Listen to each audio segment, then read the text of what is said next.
And I really got to play with the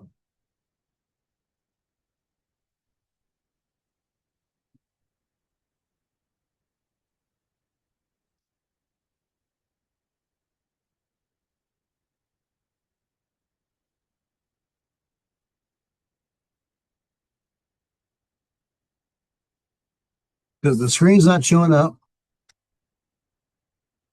Give me a second here.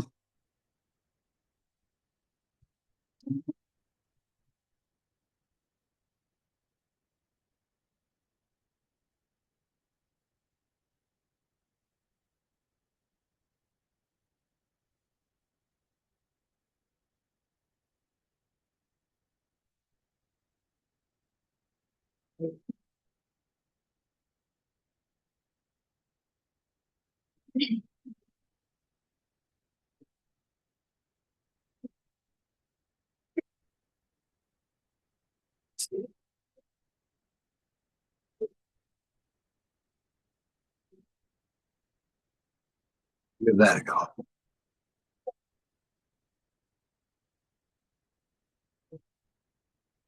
Okay.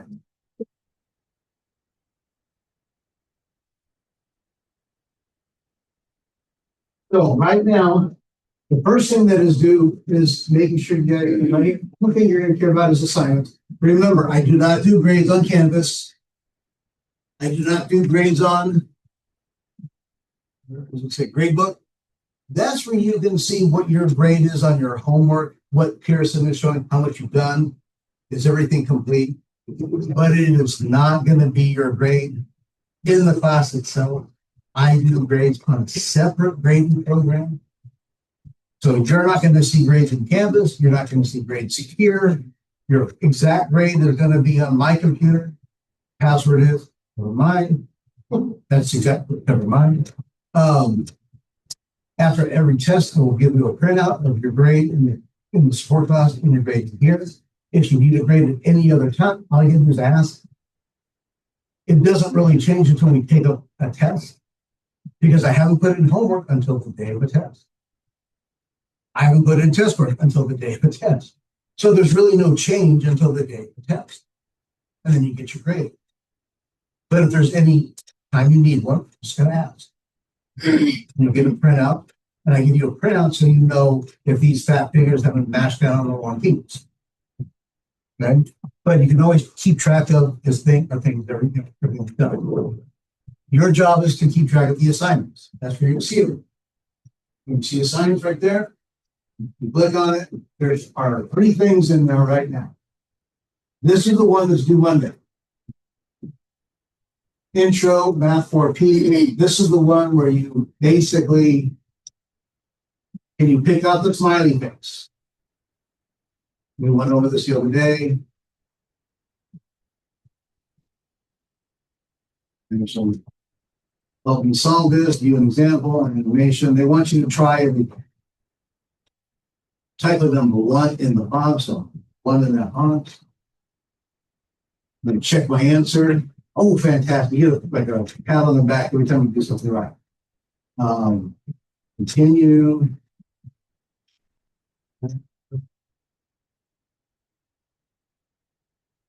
The answer is 4. Done. Have the number from the pop-up. Now, pop-ups. If you click on something that's supposed to pop up and it doesn't pop up, you need to turn off the pop-up blocker for that page. And the pop-up blocker is usually, it'll be up here and say blocked. So if you're clicking and they're not coming up, there's a pop-up blocker on that page. You just click on it and say pop.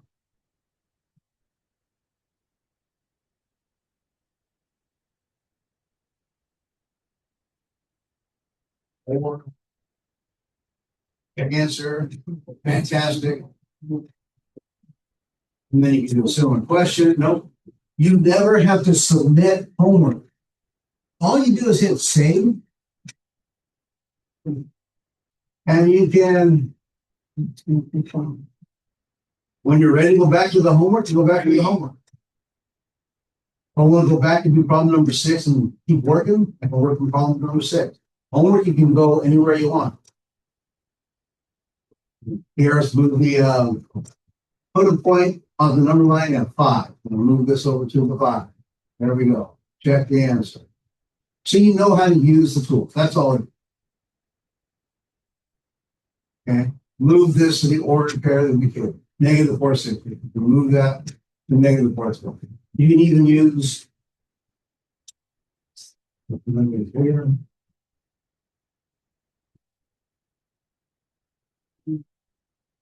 Save that and then check in. Excellent. Makes you feel good every single time. You need to finish that by Monday. Now, is it going to hurt your grade if you don't have it done by Monday? If you haven't got on to Pearson? No. I can always extend it and just reach. I want everybody to be in here as soon as possible because now, when I go to homework, and we're going to be doing this Friday, homework 0.1, chapter 0. There's 32 actual problems that are now going to be on the first test or reflect the first test. Which of these numbers represent integers? Which ones represent rational numbers? Greater than, less than.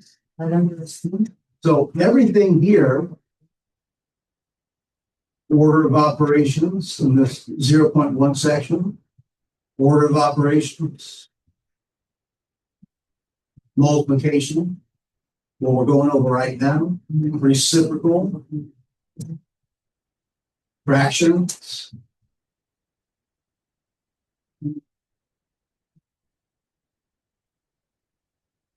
or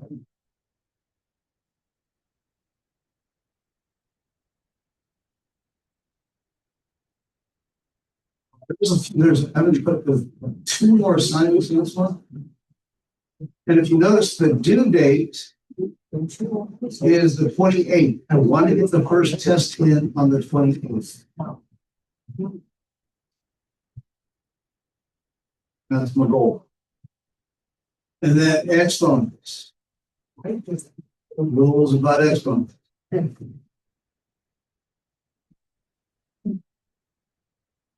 Order of operations. And then you get rules of exponents with absolute values. Well, we can't get there unless we can finish these other ones. Any questions? That's why you want to get into the homework, get into Pearson, sooner the better. Any questions? Okay.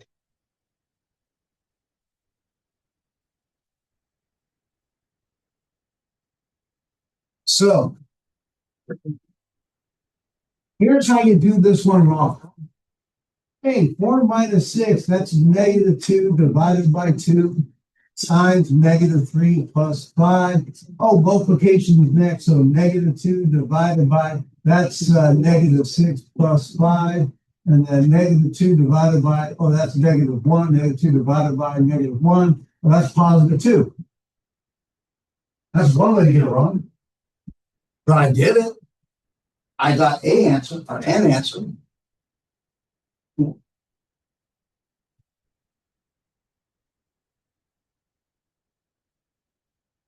Yeah. You don't have to make it up as you go along. That's not the right thing.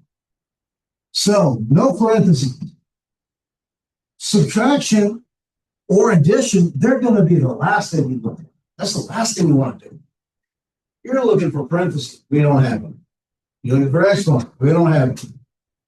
You're looking for multiplication and or division. So we have division. We have multiplication. So you're supposed to multiply and or divide in order from left to right. So we're going to go in order from left to right. You have to divide before you multiply. 4 minus 6 divided by 2 is 3. Times, now what they should have done and they did, They should have put that in parentheses because it looks like it could have been minus a 3 if you don't really see the multiplication. They really should have put it in parentheses. 3 times a negative 3 and then a plus 5. You have to do this multiplication before the subtraction. But read, one of the things I've always gotten feedback from students. When you do problems in class or work class, I understand, I get it. But when I get home, I can't do it again.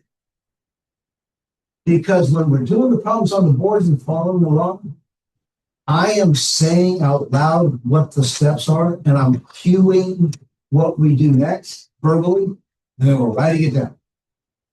But when you're sitting at home, you're staring at it, and that voice is no longer in your head. You need to talk yourself through it. It helps. It really does. Develop your own voice, some squirrel in your head, that's telling you what the steps are. As you do the problem, it's okay. Read it out loud. Don't love the person next to you. Make a change. 4 minus 3 times negative 3. And negative 3 times a negative. That's what's going on here. That's a negative 3. What happens when you do a negative times a negative? Positive. That's going to end up being 4 plus 9.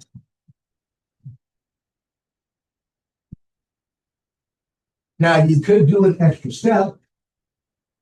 This is 4 minus positive 3 times negative 3. That's negative 9 and plus 5. You're still going to subtract the negative, so it's still going to be 4 plus 9.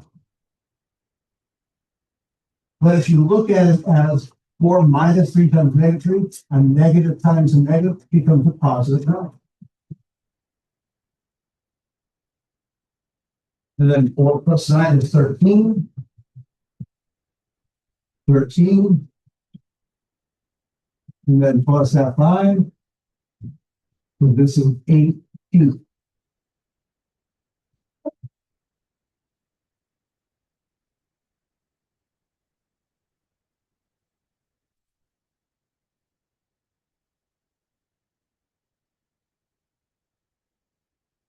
Program operations are so important. People will, there are PhDs that write their thesis to get their doctorates on order of operation. Because it is a major issue in education.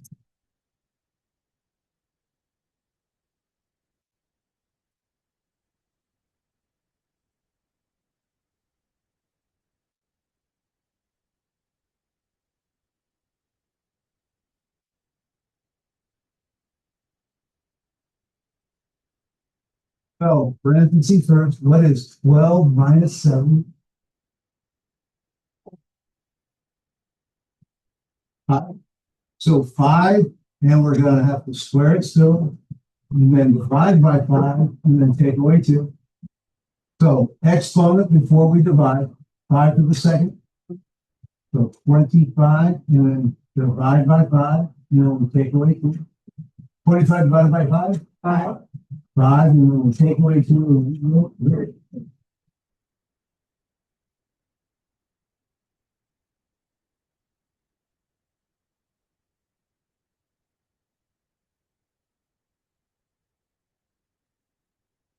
On a test, I want you to show work, because if you get the wrong answer and I can find a mistake, I can give you partial credit.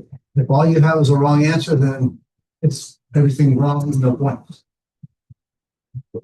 If all you're doing is punching it into a calculator and the calculator gives you the right answer, but you don't have any work to give that right answer to support it, you're not going to get full credit, because that credit should go to the calculator. Can't give the calculator a name, so you have to give me something that shows you're doing the steps.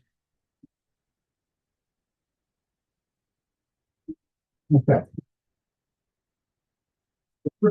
Easy.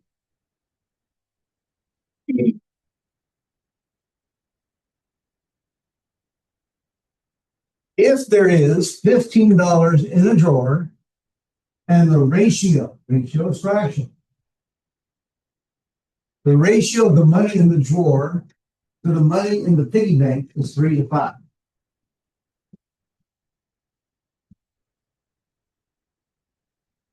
Then how much money is in the piggy bank? 25. I've had highest level students get to the word problem and say, I'm out, and they'll just leave blank. And again, all the, but primarily calc and trig and all those nerds.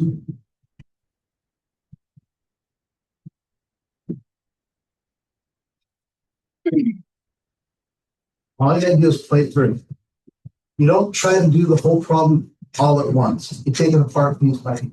You have $15 in the drawer, and the ratio of money in the drawer to money in the piggy bank. So right there is the key to how you set up. Money in the drawer to the money in the piggy bank. So the drawer to the piggy bank. They're giving you a fraction. Drawer over piggy bank is 3 to 5. Since they gave you the order of drawer to piggy bank, and then 3 to 5, you put the ratio in the same order. Maintain that same order. Because now they're telling you that $15 is the drawer. So now we're going to basically let D equal 15. So 15 over the piggy bank is equal to 3 over 5.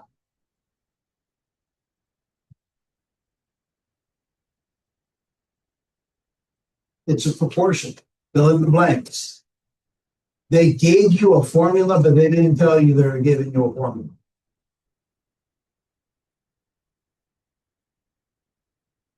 So cross multiply. Well, actually, you know what? Because I'm going to use this phrase a lot. Who loves fractions? Right? But nobody loves fractions. So here you do. Yeah.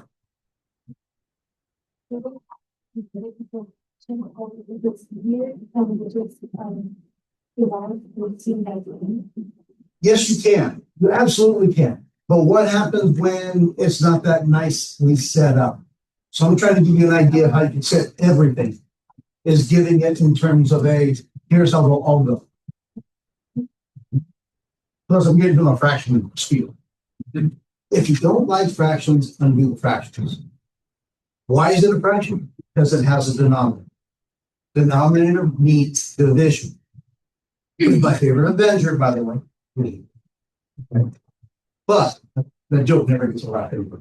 So, how do you undo division? Multiply. If I'm going to undo 15 divided by p, I'm going to multiply this side by p. If I multiply this side by p, I have to multiply this side by p, both sides. If I'm going to divide by 3 over here, divide by 5 over here, then I have to undo the division by the 5. I want to undo that 5. So I'm going to multiply both sides by a 5. So 5p times 15 over p, the p's reduced, and I'm left with 5 times 15. And that equals 5 goes into 5 evenly, I'm left with 3 times p.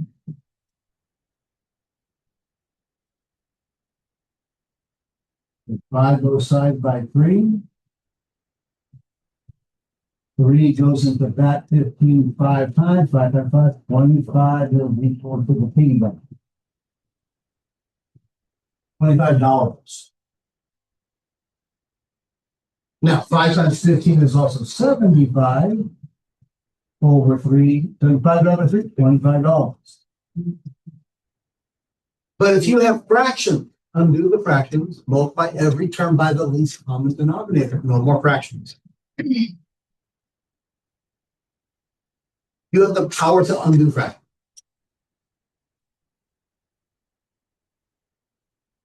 But it starts with this. You're given the ratio of money to the drawer. Sorry. Money in the drawer to the piggy bank. So that's the first clue. It gives you something to do. And then it says we got $15 in the drawer. So 15 in the drawer, what's in the piggy bank? And you set them equal to each other. So it's one over here. Same idea with the ratios. 10 apples and the ratio of apples to oranges. So apples over oranges is 5/2. And I'm putting I don't want the paper divided by there. So oranges, apples to oranges is 5/2. And apples equals 10. So how many oranges do we have? So 10 over the oranges equals 5/2. Now I talked about cross multiplying. When you just have a proportion, one fraction equals one fraction, we do something called cross multiplication. This denominator times that numerator, and this numerator times that denominator. 5b equals 3p. Cross multiplication only works when you have a proportion like they're telling us. We'll get into more complicated ones. But we can do 2 times 10 equals 5 times orange. And then we get 20 equals 5 times the oranges divided by 5. So 20 divided by 5, we have 4 1.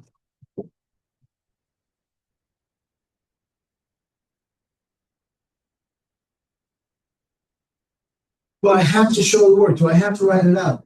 You know what? Yeah, I guess you could figure out brainiacs. I don't even stop to try to think it through. My brain is going straight to equation.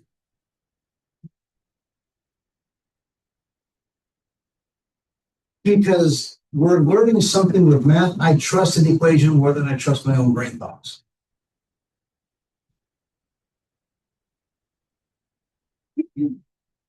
Back in, I think, 2013, 2014, I was diagnosed with ADHD. Never realized it. But I started wondering, I guess I used to see squirrels outside of the room and have a big squirrel. No wonder I couldn't think through a problem. I was trying to do a problem, do it in my head. Got to do it on paper. So distracting. Okay? And that's one of the things I always need. Somebody's asking me a question and they're like, with nothing to write it on, I'm going. I don't know what you're talking about. Because I can't picture it. I can't interpret it. I won't swirl. So I got to translate it into an equation that I get concreteness out of it. Everybody has their own way. More proportions. 2.2 pounds in 1 kilogram. How many kilograms does a person weigh if they are 65 pounds? 165. So, ratio. Okay. 2.2 pounds in 1 kilogram. So we have 165 pounds equals how many, let's just say X kilograms.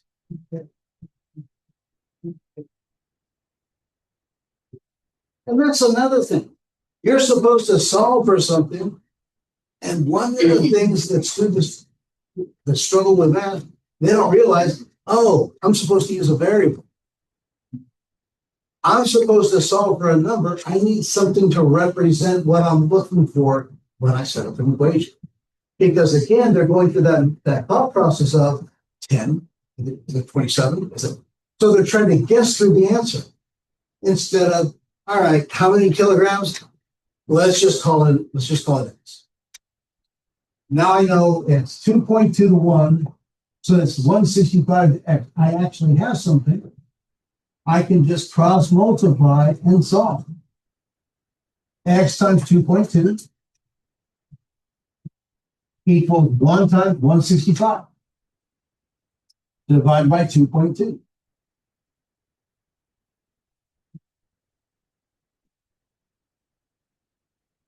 So you have a way to set it up every single time. It's not going to change. It's not going to be something new on Friday. On Friday, if we do this one, it's going to be set up like this all the time.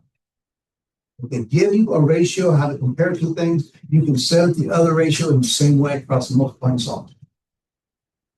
And that's how you handle unit exchange between metric and standard units, or even between different measures of metric, whether it be centimeters and meters, or millimeters and liters, micrometers, whatever you're trying to measure.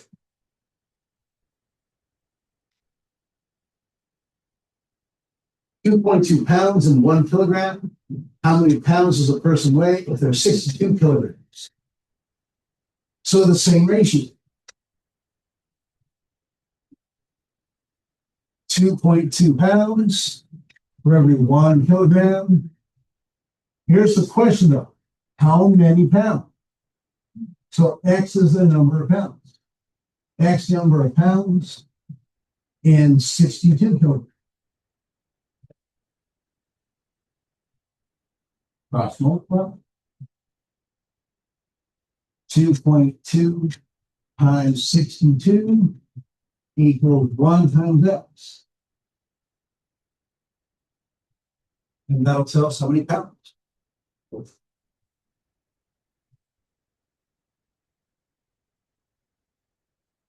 Same ratio. But you got to get to the ratio first. Translation. Talked about on Monday, math is that language. They're giving you the language to set up the equation.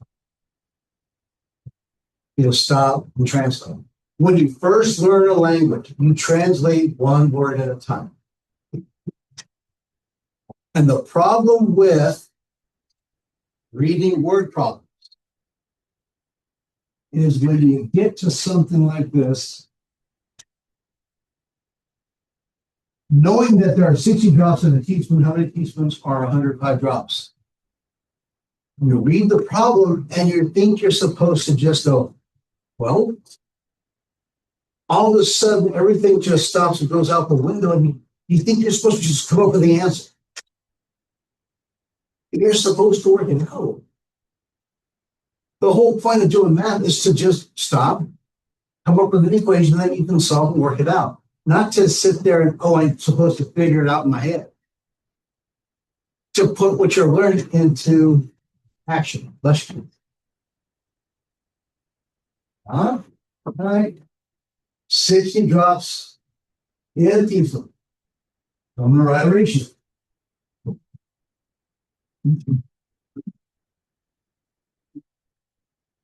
This is where that discipline comes in. It's telling me what the ratio is. 60 drops in 1 teaspoon. So how many teaspoons, so teaspoons are down here, I'm going to call it X, are in 105 drops.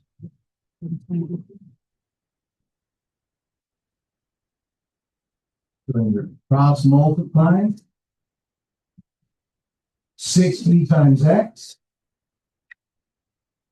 equals 1 times 105 divided by 60.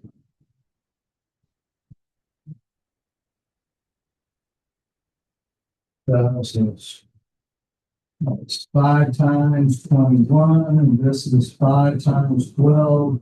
So that is 3 times 7, that's 3 times 4. So that is going to be 1 3/4 of a teaspoon.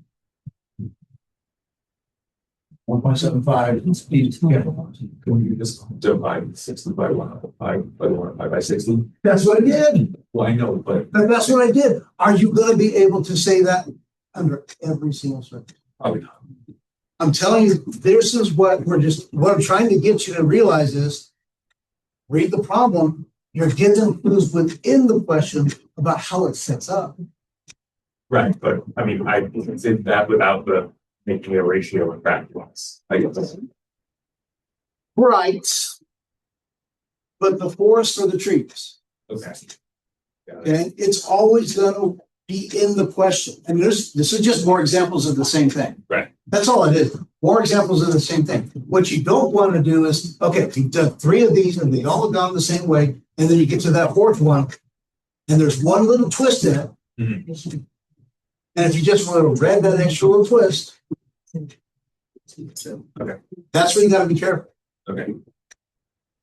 Again, that's why I don't trust what's going on in here. I got to write it down. Okay.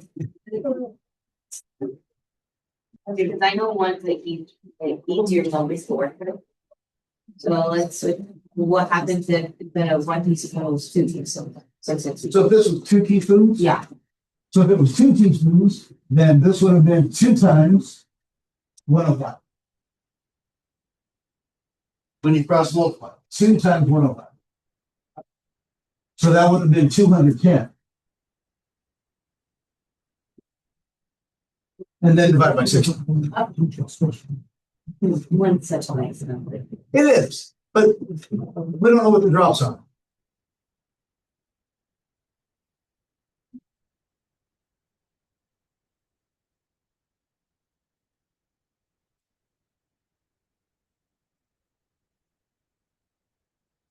Okay. Gravity on the moon is 1/6 the gravity of Earth. How much would a 192-pound Earth weight astronaut weigh on the moon? How much? 64. 32? 32. I don't know, being showy. Well, we need a rocket to get to the moon. I don't weigh 192. I don't weigh 192 since 3rd grade. So, 1/6. If somebody weighed, let's just say, 60 pounds, what is 1/6? What operation is the word of? When you see the word of, what are we going to do? Add, subtract, multiply, divide. Multiply? Multiply. 1/6 of 60. If I take a 1/6 of a 60, what do I get? 10. 6 goes into 60 10 times, I get 10. So if it's 1/6 of 192 pounds, we're dividing 192, we're dividing by 6.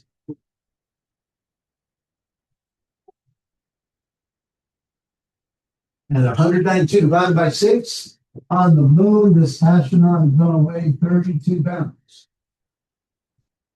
It will feel like they weigh, well, technically they weigh 32 pounds.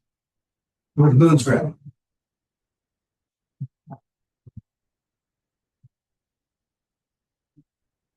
Now, has their body changed? Does it look any different? No. No. But that is a gravitational attraction between the center of the moon and where they are. Thank you, Isaac Newton. So, think.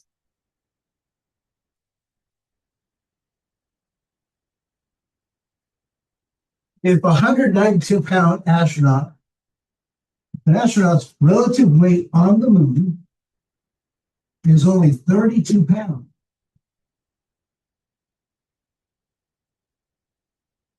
Why was there no video of an astronaut doing 10, 12, 15?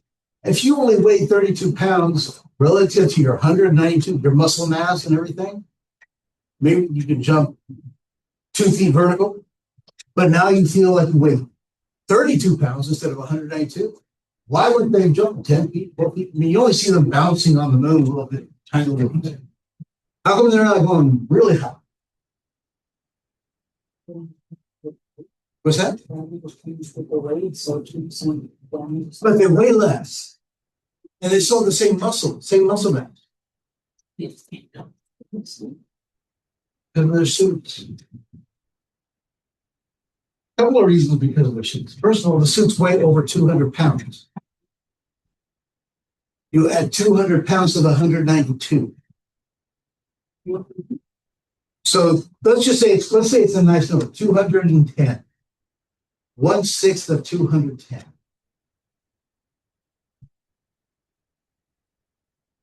What's that? 35.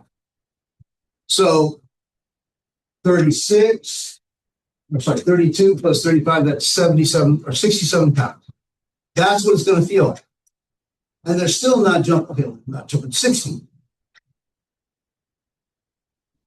They can't bend their legs. The suit is so stiff when they're on the moon back in 1969 to 1972. The suit was so stiff because it's pressurized. They have their own atmosphere in the suit. They couldn't bend their legs. They could, if they dropped something on the surface of the moon, they couldn't bend over and pick it up. That's why they did those little gravity things, and that's where they got invented. So grandma and grandpa could get stuff off the top shelf. That's where it came from, NASA. So they picked stuff up and they got their rocks in. Because if they bent over, they would fall over. The suits had to be pressurized. Yes, we were on the moon.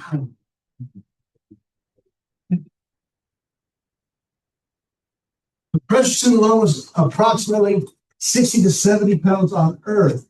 That's the pressure suit. The life support backpack was over 100 pounds on Earth, which supplied cooling water, oxygen, communications. The lunar weight, because the moon has 1/6 of its gravity, was effective weight of simply was dropped to about 30 pounds.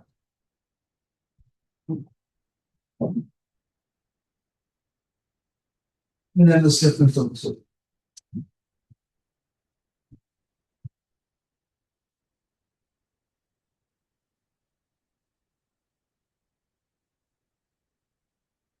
Yeah, you get nervous up from me all the time. So, any questions? You see how the order of operations we're going to make the break. The last thing I want to show you is this. Before we go over, give people a chance to ask questions about this.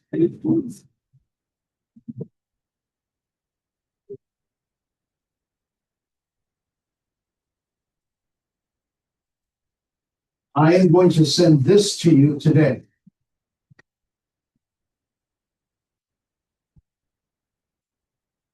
My smaller one.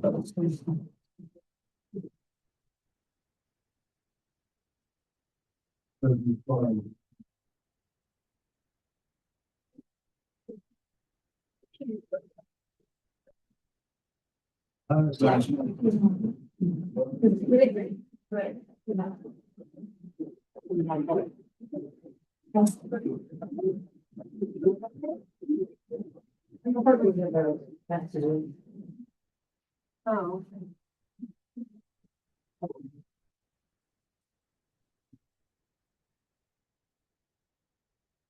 This is the worksheet we're going to do in class. We're going to get in the support class.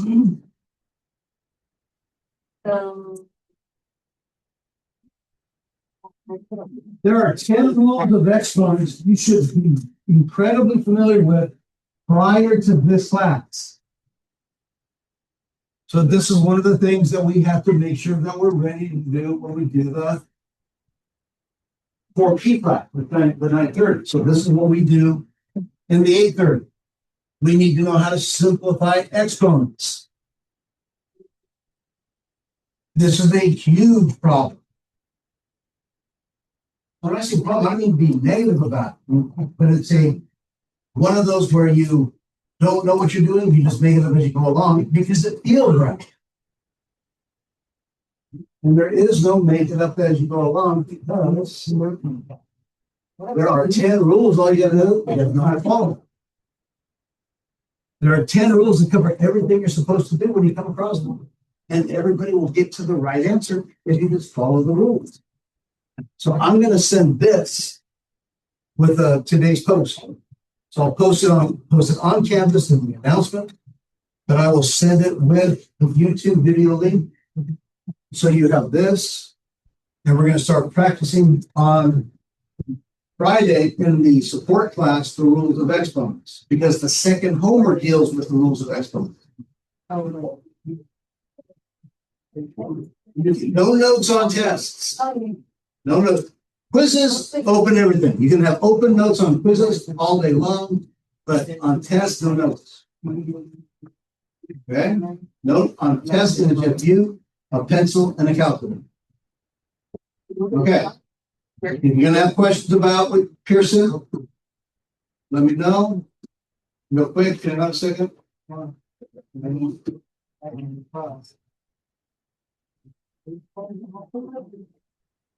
Okay, we'll just take them because it's the same number. All right, see you Friday. Don't be late. 8:30.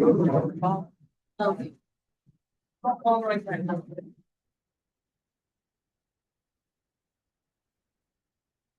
Yeah, do I have, that's the, yes.